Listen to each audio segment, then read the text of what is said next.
Welcome sa Cloudy Movie Recap. Ang pelikulang ikukwento natin ngayon ay ang Stuart Little. Halina't simulan na natin. Nagsisimula ang ating kwento sa isang batang lalaki na nagngangalang George Little. Ngayong araw, mas excited siya kaysa dati dahil mag-uuwi ang kanyang nanay at tatay ng isang munting kapatid para sa kanya. Habang pinapapasok si George sa paaralan, ang kanyang mga magulang na sina Frederick at Eleanor Little ay pumunta sa isang ampunan upang mag-ampon ng bata. Lahat ng mga bata roon ay kaibig-ibig kaya hirap silang pumili. Ngunit may isang hindi inaasahang nangyari. Isang daga. Oo, isang munting nagsasalitang daga ang pumasok at nagsimulang tulungan sila sa pagpili ng tamang bata. Sa halip, ang napili ng mag-asawa ay ang daga mismo. Nagpasya silang ampunan siya, pangalanan siyang Stuart, at buong pagmamalaking iuwi bilang kanilang bagong anak. Pagdating sa bahay, ipinakita nila kay Stuart ang mga larawan ng buong pamilya, ngunit biglang pumasok ang isang puting pusa. Ang pangalan niya ay Snowbell, at agad niyang sinubukang kainin si Stuart. Mabuti na lamang at nasadyap siya ng kanyang bagong mga magulang, pinagalitan si Snowbell, at binalaan na huwag gagalawin ang kanilang bagong anak. Makalipas ang ilang sandali, umuwi si George mula sa paaralan. Sabik na sabik siyang makilala ang kanyang munting kapatid. Ngunit nang makita niya si Stuart, siya ay nabigla at nadismaya. Para sa kanya, isa lamang daga si Stuart. Tumanggi siyang tanggapin ang isang daga bilang kapatid at umalis siyang galit. Sa hapunan noong gabing iyon, sinubukan ni Frederick na pag-usapin sina George at Stuart, ngunit tuluyang binaliwala ni George si Stuart. Nasaktan si Stuart ngunit itinago na lamang niya ang kanyang nararamdaman. Kalaunan, ipinakita nina Eleanor at Frederick ang sariling kwarto ni Stuart at pinatulog siya. Pagkaalis nila, palihim na pumasok si Snowbell. Binalaan niya si Stuart na ang bahay na iyon ay sa kanya at hinding-hindi kailanman magiging tunay na bahagi ng pamilya si Stuart. Pagkatapos ay umalis siya, iniwang takot na takot si Stuart. Kinabukasan ng umaga, nagising sina George at Stuart at nagsimulang maghanda para sa araw. Sinabihan ng nanay ni George na ilagay ang kanyang mga damit sa laundry basket.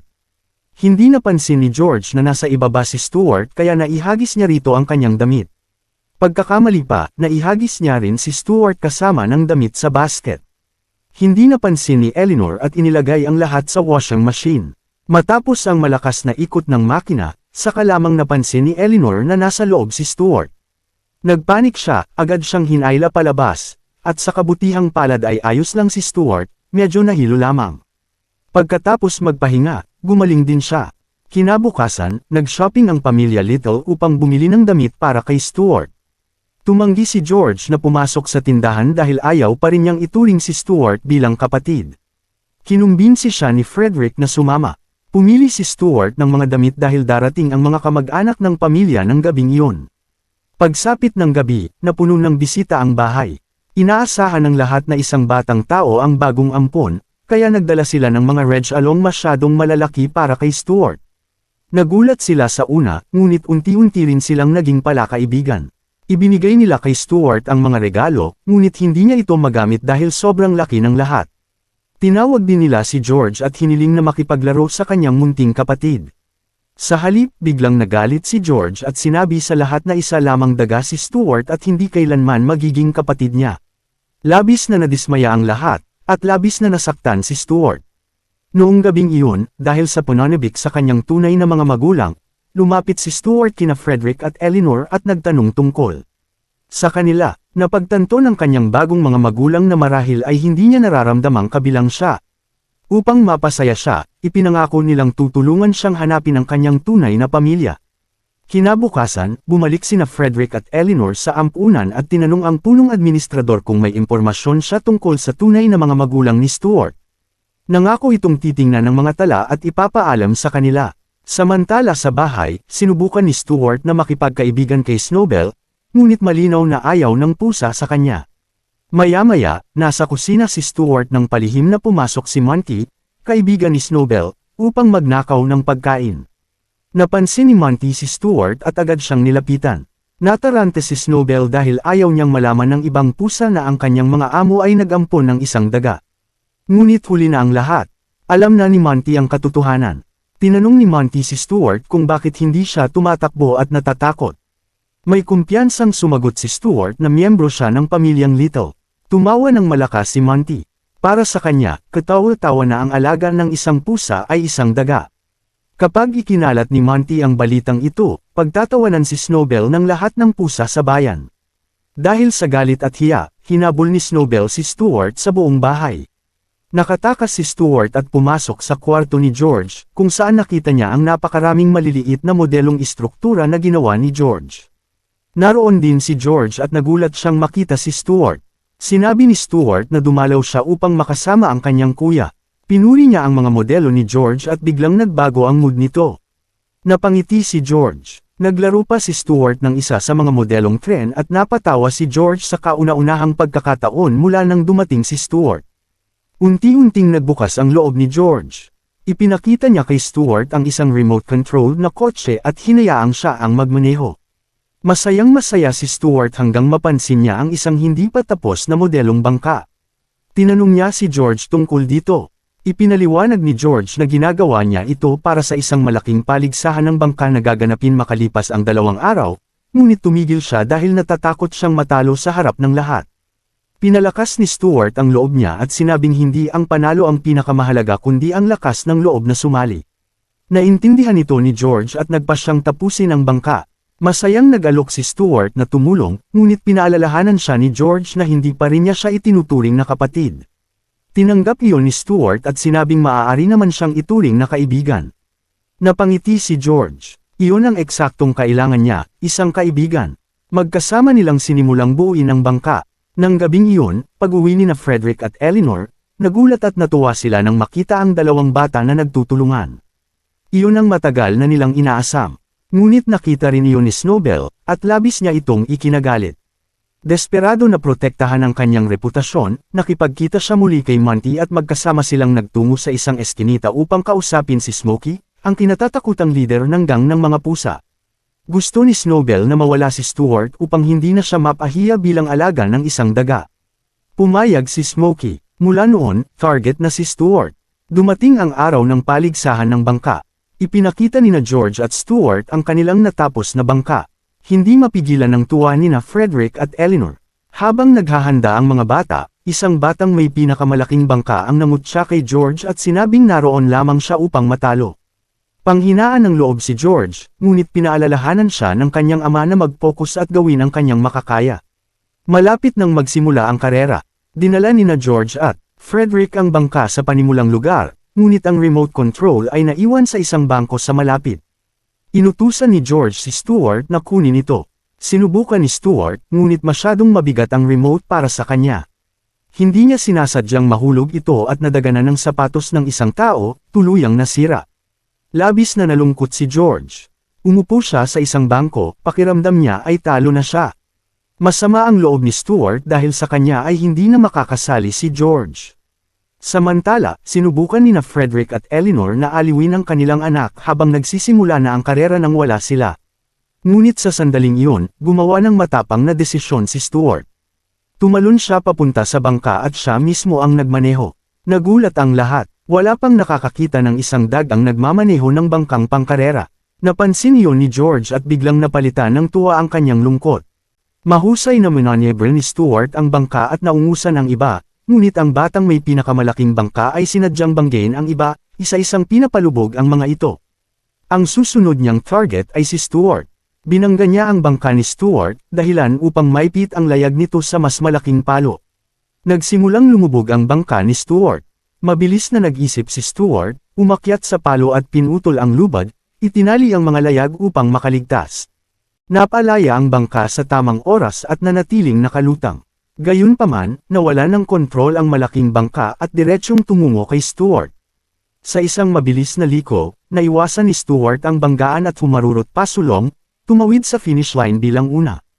Sumabog sa hiyawan ng buong crowd. Isang daga ang nanalo sa karera. Nagningning sa tuwa si George at sumigaw, hindi lang daga si Stuart, kapatid ko siya. Iniuwi ng pamilyang Little ang trepeo at nagdiwang sila ng gabing iyon kasama ang mga kamag-anak. Nagkuha ng mga litrato at sinulit ang sandali. Ngunit biglang may tumunog sa doorbell. 2 daga ang nasa pintuan at nagpakilalang sila ang tunay na magulang ni Stuart. Ang kanilang mga pangalan ay Reggie at Camille. Gulat na gulat ang pamilya at inanyayahan silang pumasok. Tinanong ni Stuart kung bakit siya iniwan sa ampunan.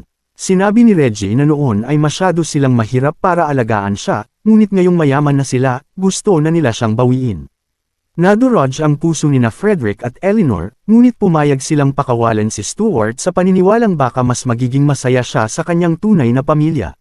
Si George naman ay tumangging tanggapin ito. Galit siyang pumasok sa kanyang kwarto, hindi matanggap na aalis si Stuart. Habang inaalis ni na Reggie at Camille si Stuart, bumalik si George dala ang isang regalo, ang kanyang remote control na kotse. Ibinigay niya ito kay Stuart bilang pamamaalam.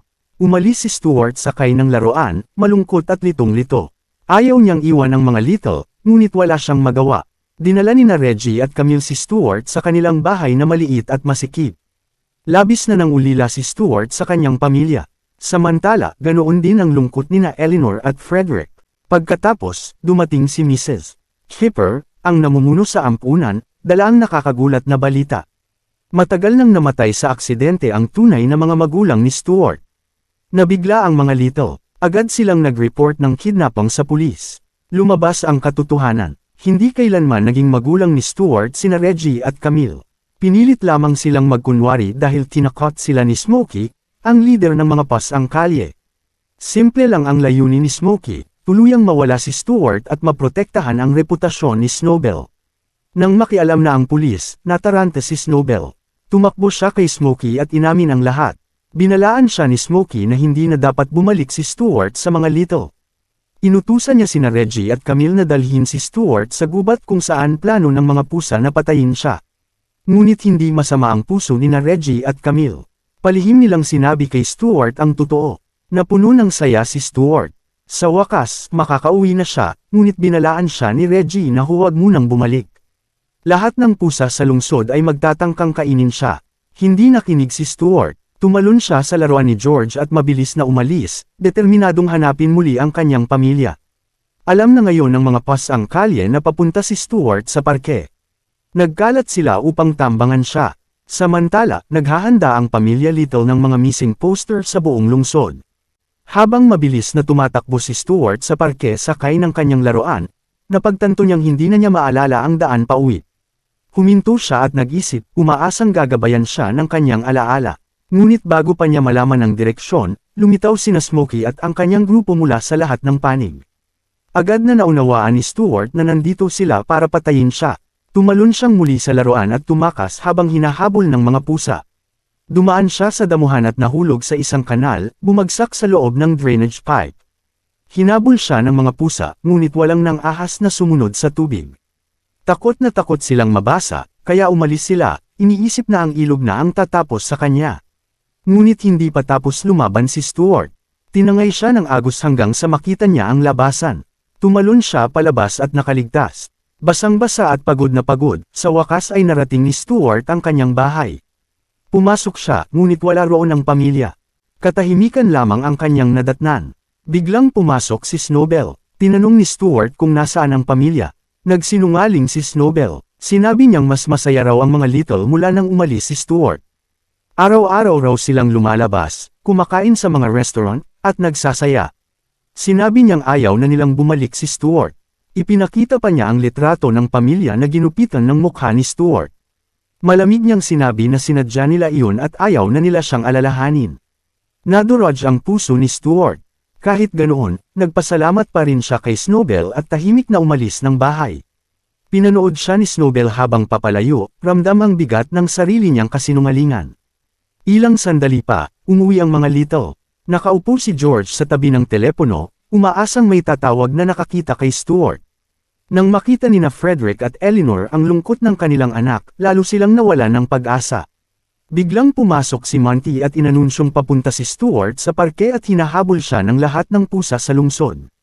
Natarante si Snowbell. Sinabihan niya si Monty na pabayaan si Stuart, ngunit hindi siya pinansin at nagmadaling sumama sa pangangaso. Nag-alinlangan si Snowbell, ngunit sinundan din niya, napagtantong hindi niya kayang pabayaang mamatay si Stuart. Sa parke, naghiwa-hiwalay ang grupo ni Smokey upang maghanap. Natagpuan ni Snowbell si Stuart na nagtatago sa isang pugad ng ibon sa mataas na puno. Malungkot at wasak ang loob ni Stuart, pakiramdam niya ay wala na siyang pamilya. Umakyat si Snowbell at nakiusap na umalis na sila bago dumating ang mga pusa, ngunit huli na. Nakita sila ni Monty at tinawag ang iba. Lumitaw si Smokey sa ilalim ng puno at inutusan si Snowbell na ibigay si Stuart. Tumanggi si Snowbell. Sa halip, umakyat pa siya at inilagay si Stuart sa isang ligtas na sanga. Napagtanto ni Stuart na pinuprotektahan siya ni Snowbell. Inamin ni Snowbell ang katotohanan. Nagsinungaling siya tungkol sa mga Little. Labis nila siyang namimiss, lalo na si George. Inamin ni Snowbell na hindi pa rin niya gusto si Stuart, ngunit ginagawa niya ito para sa kaligayahan ng pamilya. Ayon sa kanya, mas mahalaga ang mabuhay si Stuart kaysa magmukha siyang matapang. Niyakap ni Stuart ang binti ni Snowbell, puno ng pasasalamat. Ngunit pinalibutan na sila ng buong grupo ng mga pusa. Sa wakas, hinarap ni Snowbell ang mga ito. Sinabi niyang hindi na niya papatayin si Stuart. Hindi na. Inutusan niya silang umalis. Nagtawanan ng mga pusa at tumangging pakawalan si Stuart. Inutusan ni Smokey ang pag-atake. Napagtanto ni Stuart na papatayin silang dalawa. Para iligtas si Snowbell, ibinalot niya ang sinturon ni Snowbell sa isang sanga, umindayog, at tumalon patungo sa isa pang sanga. Hinabol siya ng mga pusa. Dumulas si Stuart sa mga sanga hanggang sa maubos ang daan at maiwang nakabitin sa isang manipis na patpat sa ibabaw ng tubig. Sinimulang itulak ni Smokey ang sanga, ngunit ang lahat ng pusa ay nakatayo sa isang marupok na sanga. Nakita ni Snowbell ang pagkakataon. Ibinagsak niya ang buong bigat ng katawan niya sa sanga, nabali ito, at lahat ng pusa ay nahulog sa tubig. Galit at takot na takot sa tubig, nagkagulo sila at tumakas. Naiwan na lamang si Smokey, galit na. Sinalakay niya si Snowbell, ngunit sa tamang sandali, itinulak ni Stuart ang isang sanga at nawala sa balanse si Smokey, nahulog din siya sa tubig. Basang-basa at napahiya, tumakas si Smokey tulad ng iba. Huminga ng maluwag sina Stuart at Snowbell. Magkasama silang nanalo. Umuwi sila at sumilip sa bintana. Natutulog si George sa sofa, naghihintay sa tabi ng telepono. Umakyat si Stuart sa bintana. Nagising si George at nakita siya. Agad na tumakbo ang mga Little, binuksan ang bintana. Sa luha sa kanyang mga mata, sinabi ni Stuart na labis niya silang namimiss at hindi na siya muling aalis. Tinanong ni Frederick kung paano siya nakabalik. Sumagot si Stuart, ang puso ko ang nag-uwi sa akin, at tinulungan ako ni Snowbell. Sa wakas, pinasok ng mga Little sina Stuart at Snowbell sa loob. At sa unang pagkakataon, hindi na lang sila isang pamilya, sila ay buo na.